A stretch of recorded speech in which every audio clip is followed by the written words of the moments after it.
Hello, this is News Live on Viewer Television. I am Jennifer Okolo. We begin with the headlines. Economic and Financial Crimes Commission secure 3,440 convictions in 2022. Borno State government resettles over 12,000 displaced persons plus. Philippines' largest prison holds mass burial for inmates. Many thanks for joining us. Now, the scorecard for the ninth National Assembly lawmakers for Senate and House of Representatives has been unveiled at the National Assembly complex. This is the third edition of an independent performance appraisal of the ninth National Assembly as it lends an avenue for discussing in a quantitative and qualitative method the performance of the legislature and legislators on bills. The Executive Director Oke Ekpe, in his welcome address, highlighted the reasons behind the yearly publication.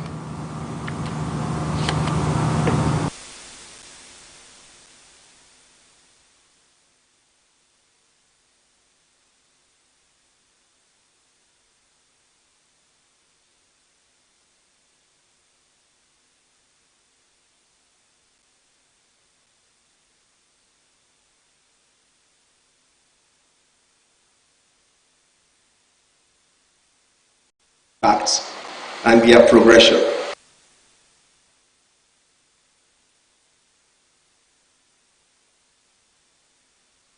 And for us, the conversation should be about productivity. Because what we have done this year is to, while we are focusing on the base, because we have received feedback to say, okay, it is not about the base or the number of the base, but it's about what is the impact of those bases? What is the extent to which they impact the lives and living conditions of citizens? So we have been careful to use a matrix we call the VVIP to distill the data sets that you have before you shortly. In other words, we'll be looking at the base, respect to their volume, their value, their impact, and their progression. While commending the publication, federal lawmakers unanimously agreed that it will serve as not only as an agenda setting, but will bring lawmakers on their toes.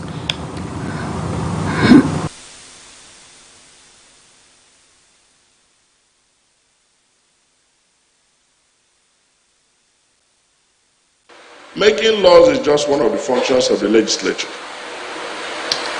Keeping the union going is a duty, and that is done by motions. That is also done by oversight. Those are done by investigations. What are the discoveries of the assembly? What investigations have been carried through? And what actions have the executive taken after the fact of investigation? These are ways to follow up. Most of our constituents perhaps use a different parameter in assessing us. They use the stomach infrastructure. How much can you bring? How much can you dash? Meaning that if you have enough money to dash out and you come here, sit there doing nothing, you are a good parliamentarian. And if you come here and introduce and bring about bills that will turn into laws that will change your life, you are useless.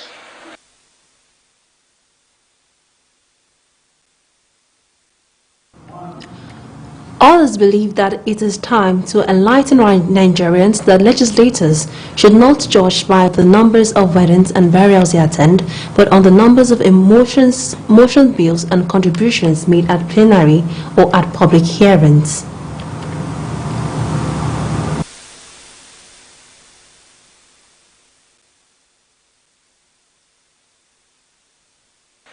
The legislature, the barometer for measuring the performance of a legislature should be by the number of bills that he has sponsored and have seen the light of the day, not by the number of weddings or burials that he attends in his village. So by so doing, you have really raised the bar and raised the consciousness of Nigerians as to the actual duty of a legislature.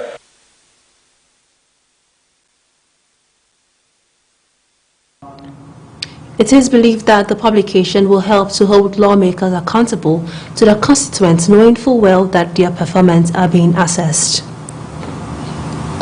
Well, moving on, the governors of Rivers and Benue State, Nyesom Wike and Samuel Otom, have challenged President Muhammadu Buhari to expose governors responsible for stealing local government funds. The governors, who are part of the 5 integrity governors among the governors of the People's Democratic Party, threw the challenge to the president on Friday during an inauguration of internal rules in Rivers State.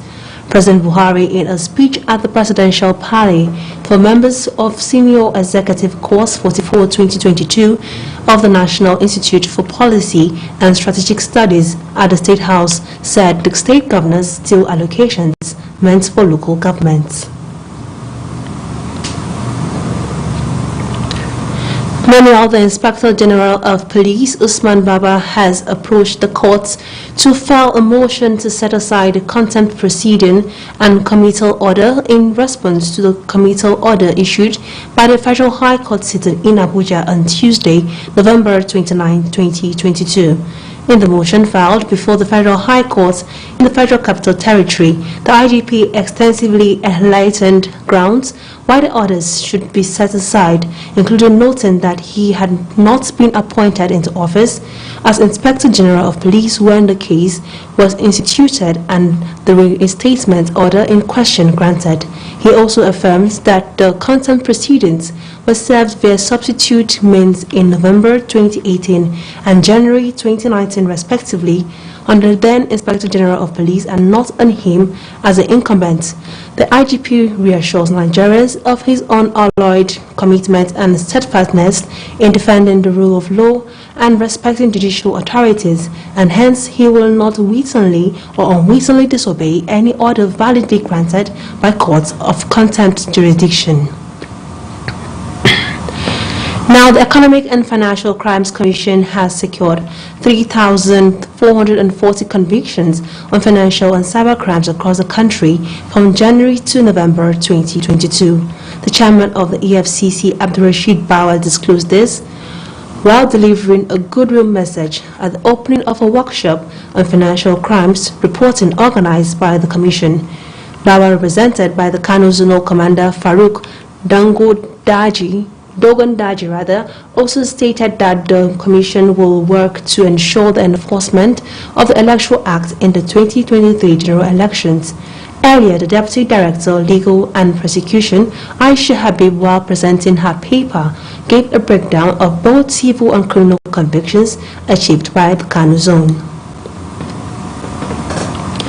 While Borno State Government has officially shut down Gubio IDP camp in Maiduguri, the symbolic exercise flagged off by the Deputy State Governor will see the resettlement of 12,000 displaced persons back to their ancestral homes in Abadam, Kukawa, Mungunu, Ganzia, Maiduguri, Jerai, Bama, Gonduga, Marte, Gala, Kalabalge and Goza local government areas. The displaced persons were given relief materials and cash of 100,000 naira to support their livelihood in their respective communities. The Deputy Governor, Usman Kadafo, said the camp closure is as a result of improved security across the states.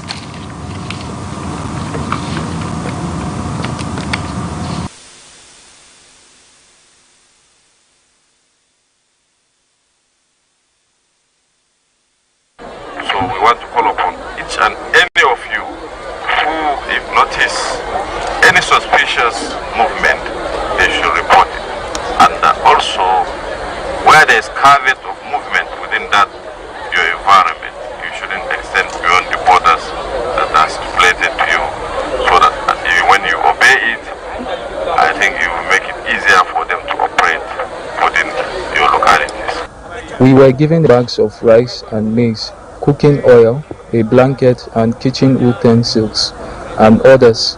I really appreciate the government for all the items given to us. When I go back to my local government, I will farm to sustain my family. The last visit of the governor, he said we can decide to live in Maiduguri or go back to our ancestral homes. But for me, I will go back to Marti local government with my children. When News Live returns, Tarbara SDP governorship candidate inaugurates campaign cancel. Details of this and more comes to you right after the break.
Good morning, gentlemen.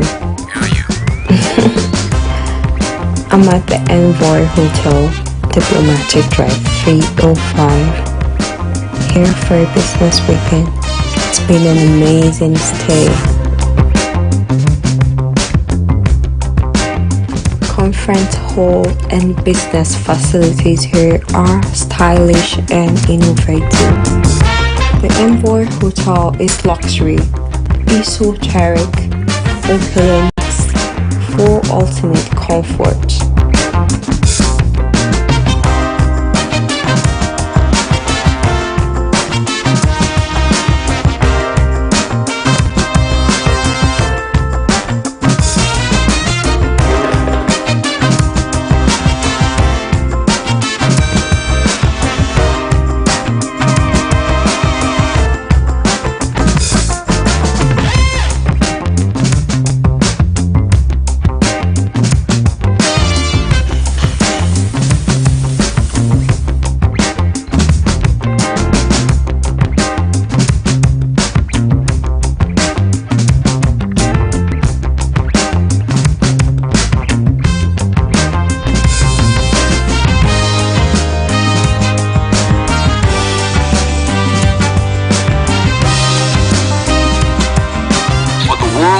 Discerning travelers, we are more than just a place to stay.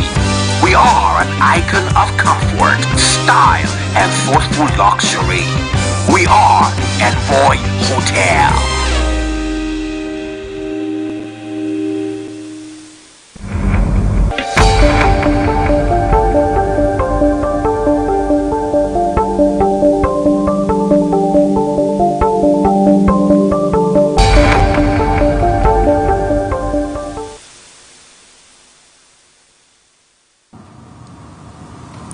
Welcome back. If you're just joining us, this is News Live. Here's a recap of our top stories. Economic and Financial Crimes Commission secured 3,440 convictions in 2022. Borno state government resettles over 12,000 displaced persons plus. Philippines' largest prison holds mass burial for inmates. Now moving on, Governor Darius Ishaku has presented the 2023 budget estimate of over 172 billion naira. The budget, which was tagged Budget of Fulfilled Rescue Mission and Transition, took place at the Hallowed Chamber of the Taraba State House of Assembly, Jalingo. The report. Speaking, Governor Darius Dixon Ishaku says the projected revenue of over 172 billion naira comprises an opening balance of 600 million naira and an independent revenue estimate of over 9 billion naira. Others are government share of federal allocation FAC, including value-added tax of over 70 billion naira, aids and grants of over 52 billion naira, and capital development fund receipts of over 27 billion naira. Governor Darius Ishaku estimated total recurrent expenditure to the tune of over 74 billion naira, made up of total personal costs of over 37 billion naira and other recurrent costs of over 36 billion naira. A total of 89 billion 925 million 858,242 naira 58 kobo accrued from the recurrent and capital sources of revenue. From the revenue breakdown, economy was allocated over 59 billion naira, social services over 27 billion naira, law and justice over 3 billion naira, and administrative over 7 billion naira. Governor Darius Ishaku appreciated the effort of the Commissioner of Budget and Economic Planning and his staff working tirelessly to achieve early submission of the 2023 appropriation bill. He warned media houses that are bent on thwarting the efforts of his administration by spreading fake news to desist forthwith or face the consequences. We also must note that falsification of information by whoever is printing the paper, I would deal squarely with him or them. Because whatever I do in this state is in the public glare. They are allowed to come there and see what is happening, but I will not, and I repeat, not take any idiotic publication from any clown. Earlier, Speaker of the Taraba State House of Assembly, Joseph Albasukunini, applauded the development strides of Governor Darius Ishaku for the past 8 years. He opined that the Taraba State House of Assembly, during the tenure of Governor Ishaku, has passed over 176 bill and executive orders for assent by the governor. Your administration has witnessed an unprecedented level of development in the state in all ramifications. It is interesting to note that in the almost 8 years of this administration, a total of 176 bills and executive orders have been processed by this Honorable House for assent by His Excellency the Executive Governor. Indeed, since the creation of Taraba State, no administration has achieved this feat. The Speaker described Governor Darius Ishaku as God's gift to the people of the state. Linda Gwana, Viva TV News, Jalingo. Well, still in Taraba State, the Taraba State governorship candidate of the Social Democratic Party, SDP, Danladi Baido, has inaugurated his campaign council and local government coordinators in Jalingo, Taraba State capital. The SDP governorship candidate, while presenting letters to the members of his campaign team, charged the newly inaugurated campaign council and the local government coordinators of the campaign to work hard in delivering the party. The report. Danladi states that the campaign team is carefully selected, cutting across the 16 local government areas of the state, irrespective of tribe or religion. He added that the campaign officers who do not perform well will be replaced for the party to achieve its goal of winning elections in 2023 general polls. I want to tell you that this campaign of 2023 will be different from any other campaign. This election of 2023 will be different from any other election. This election is one man, one vote.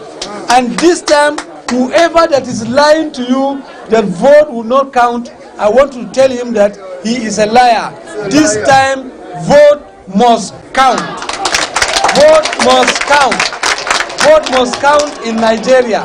The governorship flag bearer therefore encouraged all his supporters to respect constituted authorities and shun political thuggery during the campaign of the 2023 general elections. He charged them to take their responsibility seriously in order to galvanize support for the party. Peter Ashagwa, the SDP party chairman in the state, assured the members of the team of his readiness to work hard for the victory of the party in 2023. Being that you are appointed as coordinator, you are not an enemy to the party. You cannot succeed your work without the cooperation of the party. So therefore, I call on you to cooperate with the party. The spokesperson for the campaign council, Daniel Gele Kwanchi, who spoke on behalf of the campaign council, expressed delight at the confidence reposed in them to pilot the affairs of the party. Kwanchi pledged to work hard to ensure that they deliver their party at the polls next year, stating that Nladi Baido has all it takes to be the governor of the state. On behalf of other appointees, I want to thank His Excellency, the Executive Governor of Taraba State, in waiting, Honorable Nladi Baido, for appointing us into his campaign council. Assure him by the special grace of God that we are not going to disappoint the confidence reposed on all of us. We call on the good people of Taraba State. Most especially at this particular time, I want to remind them that 2023 election is going to be the most important election in the history of our democracy since 1999. Nladi Baido is currently a member of the House of Representatives representing Karimlamido, Arbukola and La Federal constituency. Linda Gwana, VOA TV News, Jalingo. Meanwhile, Chairman of the Independent National Electoral Commission, INEC, Professor Mahmoud Yakubu and his immediate predecessor, Professor Attai Rujega, have dismissed suggestions by some Nigerians that the electoral body should hire high-profile private security guards or agents to protect the Commission's facilities. While Yakubu maintained that Nigeria's security agencies have the capacity to defend the Commission's facilities from attacks, Jega noted that INEC is a critical state institution that must be protected by the federal government by any means necessary. The duo spoke at a book presentation by Henry Donat Center for Humanitarian Dialogue titled Post-Election Assessment of Conflict Management Mechanisms in Nigeria 2019 and Beyond. Yakubu further assured Nigerians that the attacks on the Commission's facilities won't prevent it from conducting a credible election. Well, the National Judicial Council has set up 15 high-powered probe panels to investigate alleged gross misconduct against 15 federal and state high court judges. The probe panels would determine the culpability of the judges in the various petitions filed against them by individuals and corporate bodies. A statement issued on Friday by the Director of Information in NJC, Soji Oye in Abuja, said the decision to investigate the judges was taken at its 99th meeting presided over by the Chief Justice of Nigeria, Justice Olukayode Ariwola. The decision, the statement said, was sequel to the submission of recommendations of 3 preliminary complaints assessment committees which considered 66 petitions forwarded to them by the council from all over the federation, but the statement did not name the judges to be probed, the divisions and the nature of their alleged offences. As Nigerians join the rest of the world in marking 16 days of activism against gender-based violence, the National Agency for the Prohibition of Trafficking, NAPTIP, has decried growing cases of child abuse and child abandonment in the Federal Capital Territory, Abuja. The Director General of NAPTIP, Dr. Fatima Waziri, said the Between January and October 2022, the agency received 1,100 reports of cases of outright child abuse and domestic violence to the extent of causing bodily harm by parents and guardians. Cases noted with dismay increasing reports being received by the agency on cases of outright child abuse to the extent of causing severe bodily harm to the children by parents and guardians. She made this known as a community engagement and stakeholders dialogue on sexual and gender-based violence organized by NAPTIP in the partnership with Ford Foundation and the Justice Research Institute for Communities in Abuja Municipal Council area as part of activities marking the 16 days activism in Abuja. She pointed out that the rate of violence against women in the FCT is quite alarming, and most of the crimes of domestic and sexual violence happen at the community level, hence the need to sensitize community leaders on the dangers and implications of such abuse on the overall community and nation. You are still watching News Live on Viewer Television. Business, international, and entertainment news comes to you right after the break. Do stay tuned.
Now, on Business Today, the Minister of Finance, Budget and National Planning, Zainab Ahmed, says the federal government has so far released 1.7 trillion naira for capital expenditure out of the 2.7 trillion naira budgeted for 2022.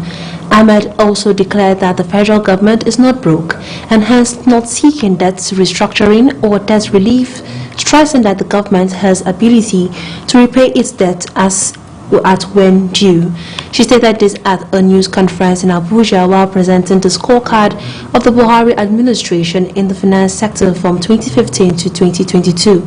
Ahmed pointed out that though the country does not generate enough revenue to meet its obligations in all sectors of the economy due to continued oil theft in the Niger Delta, the rising revenue from the non-oil sector has been effectively and judiciously managed to sustain the economy.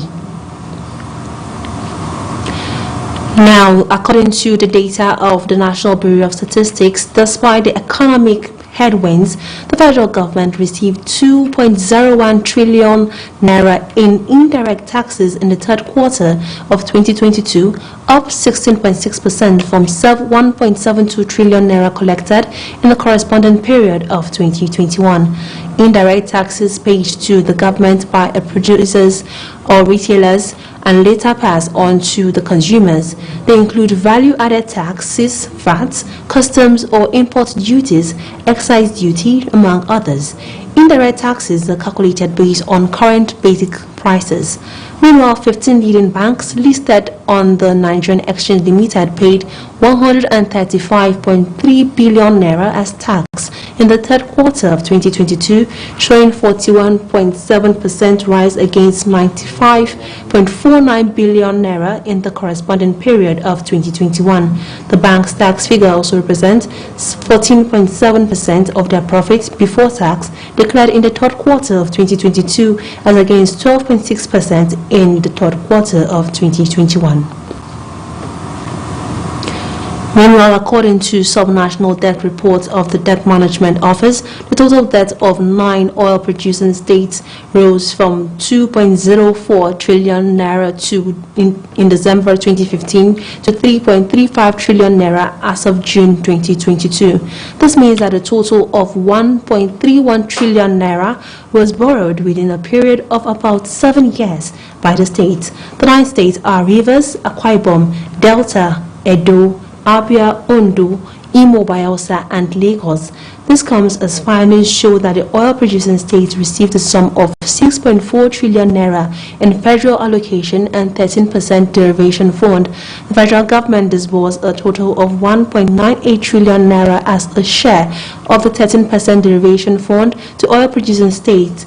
The Minister of Finance, Budget and National Planning, Zainab Ahmed, disclosed this at the 6th edition of the PNB Administration Scorecard.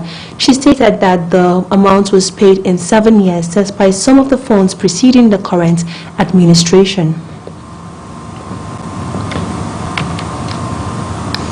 Now, as queues of fuel continue to grow in most parts of the country, the Nigerian Midstream and Downstream Petroleum Regulatory Authority (NMDPRA) insists there are no plans by the federal government to increase the price of premium motor spirits (PMS). This comes as the Chief Executive Officer of Dairy Hills Limited, Kelvin Emmanuel, said shortage of foreign exchange and devaluation of the naira was responsible for PMS shortage. The Corporate Communications Department of the NPDPRA dispelled possible increments in the pump price in Abuja. Specifically, the authorities said the Nigerian National Petroleum Corporation Limited (NNPCL) has imported PMS with current stock levels sufficient for 34 days. The NMDPRA said that in keeping with the authority's responsibilities as outlined in the Petroleum Industry Act, the authority assured the public that it will continue to monitor the supply and distribution of all petroleum products nationwide, especially during this holiday season. Over to Forex, the Manufacturers Association of Nigeria has expressed concern that the slow growth in the economy is hindering the prospect of establishing a strong fiscal space and buoyant foreign reserve. In a statement, the association claims that despite the higher oil prices, as well as the improvement in terms of trade, the expansion of the growth of the Nigerian economy remains sluggish above the population growth rate. Man noted that while fiscal indiscipline, heightened insecurity, slow COVID-19 recovery, oil theft, and war-induced energy crisis were the lingering factors driving economic headwinds, recent environmental and climatic challenges are significantly leaving a negative mark. Man added that the recent report by the National Bureau of Statistics revealed that the year-on-year real GDP growth of the Nigerian economy stood at 2.25% in the third quarter of 2022. According to Man, the declining growth is an indication of lower production and lower employment. It, however, urged the government to facilitate the formal service sector in order to widen the tax net and avoid multiple impositions of tax on manufacturing companies.